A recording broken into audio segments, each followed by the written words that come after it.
Hey guys, how's it going, and welcome to the third episode of Free to Play Ultimate Iron Man Progress. Starting off with level 60 crafting, which is some nice progress towards 70, which is the ultimate goal. This fucking diamond. That's the second diamond I've ever seen on this account. I'm so glad that I got that before 70 crafting. It's gonna mean one less inventory space, but definitely worth. Because now I don't have to spend like a year trying to get one.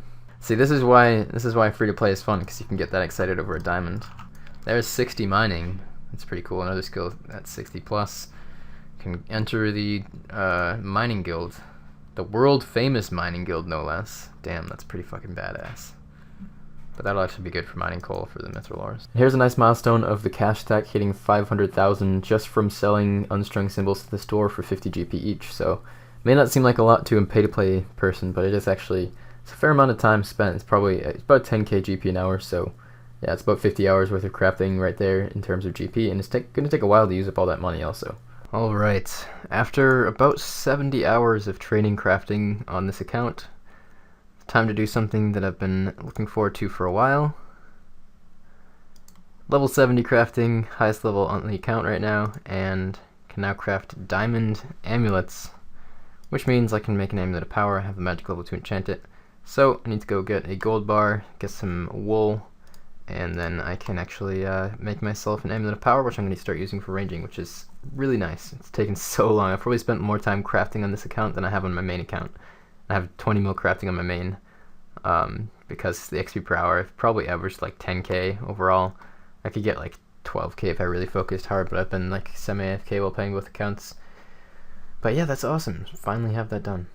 Alright, here is the diamond amulet unstrung. Figured I'd get a whole inventory of gold. Let's string it. Now the only thing I need now, let's put that bad boy on, hell yeah. The only thing I need now is a cosmic rune to actually enchant it, so I'm gonna have to go kill something or other until it drops cosmic rune. Maybe hill giants, maybe hobgoblins, maybe moss giants, I'm not really sure yet, but I've got the diamond amulet equipped on the free-to-play Ultimate Iron Man. That is so beautiful. First like really notable achievement on this account so far, I would say. Well, I did manage to get lucky here and got a cosmic rune drop on my first hobgoblin kill, so it is time. Amulet of Power. Let's see. Plus 68 range attack bonus. That's the max for free to play. That's really nice to have. So I did buy some bronze arrows, not too many, but I'll start to use up those and I'll have to buy a lot more. Did get some, I have enough for one mithril bar, so I'm going to go make myself a mithril axe. May as well get my wood cutting up to 31. I think I've earned the right at this point, and then once I get 70 or 71 smithing, I think it is, then I can get my wood cutting up to 41. But yeah, actually having 27 wood cutting is when you get the second canoe, which you can use to go 2 distances instead of 1, which could come in handy for something, so may as well do that, get a few total levels as well. And I mined some iron ore to get my to finish up my mining level, because I was very close to that, so may as well smelt these and do something with them too, get a little bit of extra XP. So there's 31 wood cutting, which is where I'll leave it until I at least get 70 smithing, because I could boost from there to 71 for a adamant axe, and I could get to 41. But this is the method I was using. I was cutting oak trees here in the area near the lumberyard, and then burning an inventory of logs, and I still sometimes don't succeed with like, I think like 33 fire making or something like that, or maybe 35, I don't know, but yeah. There's a certain level at which you just completely stop failing to light fires, and I don't think it matters what logs you're trying to burn. I think it's just based on your level for any log. But anyway, so what I was doing is I was just lighting fires, and then if I had a full inventory, which I didn't here, I just went until 31 wood cutting, I would like light a fire around in a circle and try to make it so that I land back where I started to maximize efficiency. So this is what it looks like to buy arrows. This is really the only way to easily obtain arrows, I guess, other than killing minotaurs for iron arrows, but I've mostly been buying them from this shop here, Low, in Varrock, because it's much easier and I have lots of cash to spend. I probably could use better arrows, or could afford to use better arrows than iron or bronze. If you consider how much money you get if you do 99 crafting, if you think in terms of like macro efficiency, look at that beautiful shop stock though. All of the arrows are fully stocked. I don't know if I've ever seen that until now, which is insane, but I was just buying up to the point where they increase in price. All of those bronze arrows I got for 3 GP, and they max at 6 GP once you get them down low enough in stock. And if you buy from 1500 down to 1300, iron arrows stay below 10 GP, which is fairly cheap for them as well. So yeah, just world after world of free stocks. It's really nice, and I think right now I'm sitting at around like 8,000-ish in each of them, so that will last quite a while.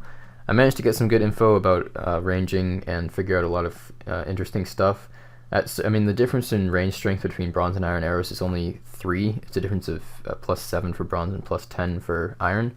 So at many levels, actually, bronze and iron arrows are exactly the same, because your ranged accuracy is only determined by your ranged level and your ranged gear bonus.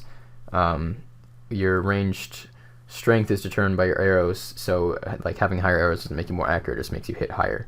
So at certain levels, your max hit with bronze and iron arrows is exactly the same, which I managed to figure out. I was using a Tippett ranged max hit calculator to figure out at what levels you can hit the same amount of damage with each. So starting at level 78, I think it is, I will be able to, well, right now at 72 until 75, I will be able to hit the same max with both bronze and iron. So once I hit 75, I'll start using iron arrows until 78, and then that's when the bronze arrows catch up. At 75, iron arrows hit 10. At 78, bronze arrows hit 10. And then until I think like 83, they both hit 10, and then it goes onwards from there. And I found out some other useful info. I've been asking Mod Ash a lot of questions on Twitter, he always answers my questions, which is amazing. So anyways, I got some good info from him. The way that DPS kind of works is that each time you attack a monster, you roll based on your level, your equipment bonus, and the opponent's defense bonus as to whether you actually hit damage. And as your accuracy bonus and your ranged level is higher, your accuracy is higher, obviously, so you have a higher chance of hitting. And assuming that you actually hit damage, your roll has an even chance of being 0 to your max hit. So you can roll a 0 even if you hit a monster. It has like a 1 in whatever chance. So suppose my max hit is 10, then there are 11 possible rolls, 0 to 10. So I have a 1 in 11 chance of hitting any of those rolls, and it's exactly the same chance, which makes it really simple. It means that your average damage per successful hit is always half of your max hit. So if my max hit is 10, then my average hit is 5.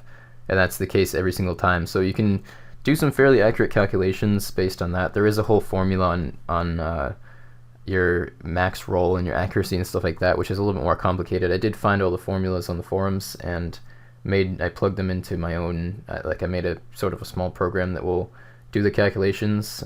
So I found that I can fairly accurately predict my XP per hour at any level, depending on what kind of arrows I have, which is pretty useful to know. My calculations show that at 99, Addy arrows max around 40k an hour. At my level, with bronze arrows or iron arrows, it's about 20k XP an hour.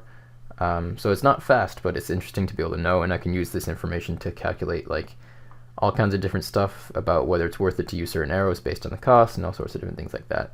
So another useful piece of information I got from Mod Ash was, I was curious about the chance of you losing an arrow, because obviously you don't have the Avis device, but this would apply even with the Avis device. The chance of an arrow just being destroyed when you're firing, and so I asked Mod Ash about that as well, and he said that there's a fixed 20% chance of an arrow being lost, regardless of your level, regardless of your gear, regardless of anything else. You always have a 20% chance of losing an arrow whenever you shoot it, which is also really helpful because that makes it easy to determine how many arrows per hour I will use, and then if I can figure out the XP per hour, then I can figure out the XP per arrow that I'm getting, which obviously changes as your level increases, because you get better DPS as your level increases. But yeah, the short bow, it fires every 3 ticks, so you fire a maximum of 2,000 shots per hour since there are 6,000 ticks in an hour.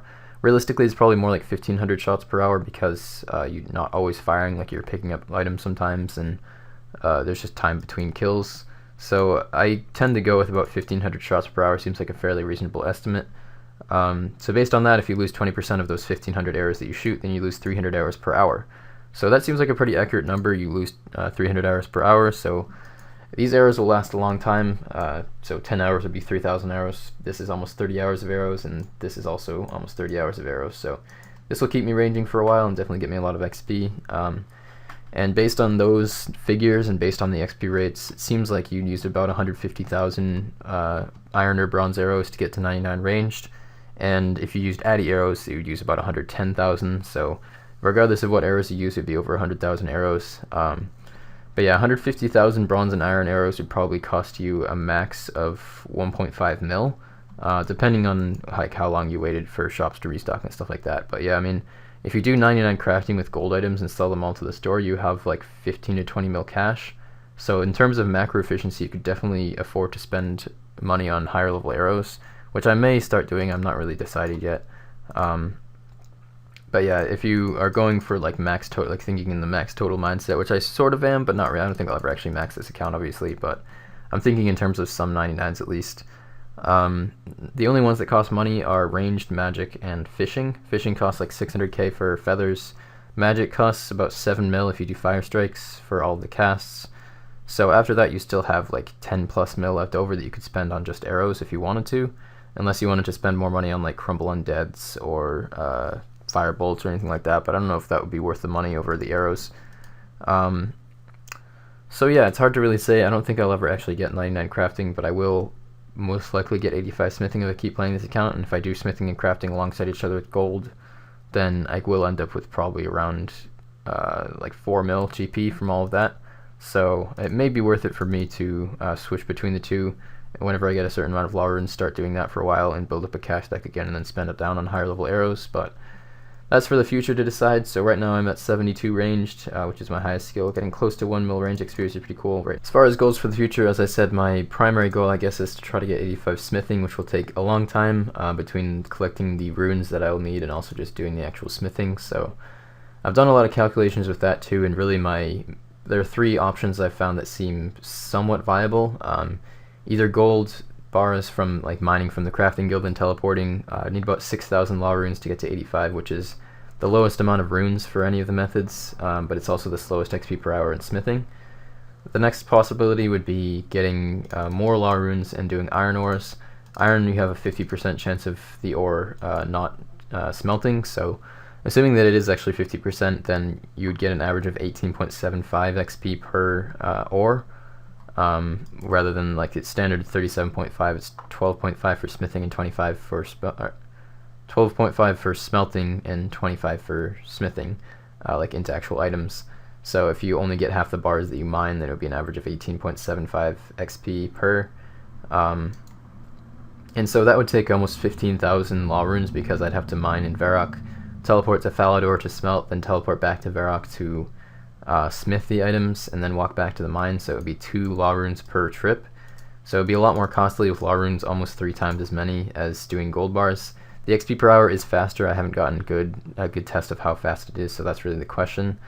As far as I can tell, it's about 30 to 40 law runes per hour, so it would take about 200 hours to collect 6,000 law runes, and it would take like 500 hours to collect 15,000 law runes. So the question is whether doing the Varrock Southwest or Southeast mines and doing twice as many casts would save me 300 hours of smithing, basically. So I'll have to see about that. And then the other option would be to collect nature runes into superheat iron ore in the dwarven mines, and then take it over to the anvils in there and smith it, and then I could just sell directly to the store there. And that is by far the fastest smithing XP per hour. The problem is that you don't get that much smithing XP per nature rune. So I would need about 80,000 nature runes to get to 85 smithing, which is an extremely large number, and it would probably take a ridiculous amount of time to collect that many. I think the fastest nature runes you can get is probably killing dark wizards, so I do want to go test those, or maybe ice warriors. Both of those I think I've heard are good nature runes, so I do want to test those, but it seems like I'll most likely be doing gold bars, which may mean that I'll level my crafting alongside it. It'll take a very long time, but that may be what's going to happen. So that's my long-term goal for the future. If I get 85 smithing on this account, I'll be very happy and I'll be sick. So yeah, anyways, hope you guys enjoyed the video. Thanks for watching, and I will update you guys again whenever I have more interesting progress to show. So yeah, I'll see you guys later.